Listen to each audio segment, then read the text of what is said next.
Regardless of what size school context you come from, if you're trying to create real, meaningful, sustainable change, you need to have a framing device that everybody buys into before you can do things differently. Over 40% of the college were born overseas, so we are an international community, but we didn't have a language and a narrative that shaped that clearly. The global competence work has been a great structure for us to have some consistency around that. To make sure that everybody can articulate it and they can see themselves in it.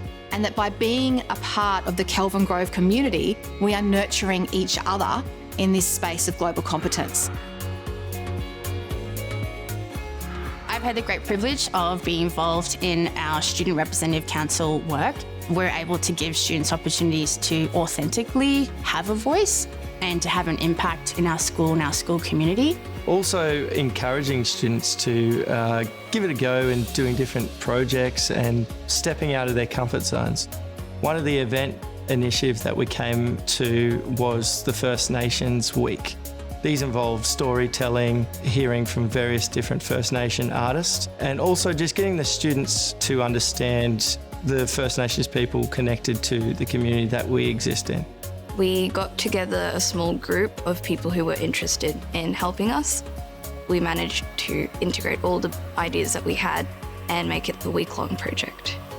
To publicise First Nations Week, our group members, some of them went on assembly. We put in the notices to all the students that this was happening, what was happening on each day. We also had some people design posters, which was put around the school. I think what I really wanted to do was make sure that we all knew about the stories that went on behind First Nations people's histories and how that affects us as a school and us as people. We shouldn't really be forgetting that, even if it happened years ago. As teachers, our role is to guide and lead the students of the future. And so being able to develop these projects has been an awesome opportunity. Some of the projects that I've done in school is starting a club called Club 17, which models the United Nations 17 Sustainable Development Goals. The goals are a blueprint to achieving a better and more sustainable future for the present and future generations.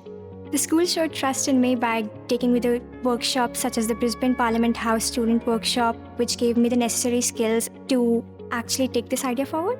Because I'm really passionate about helping others and making a difference in others' lives. For instance, that included our young women's group. It included reaching out to students with disability to share their thoughts about breaking down barriers. It included taking action for climate change.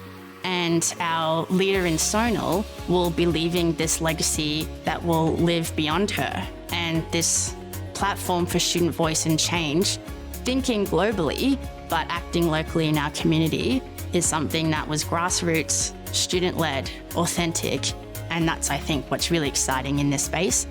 We've got over 3,600 students here in the college, and every one of their experiences is going to be a little bit different. So the challenge is to try and bring all of that together to move us all together in the right direction. We've identified global competence as a vital pillar of what we do. The students get it, and it's about preparing them for their futures. It's not something that our teachers have to go and create in an inauthentic way or yet another thing we have to do, but a lens through which to see the amazing work already being done. That's how you get that sustainable change in our young people and in our staff who are going to become these globally competent learners, leaders and citizens as a community. That's our aim.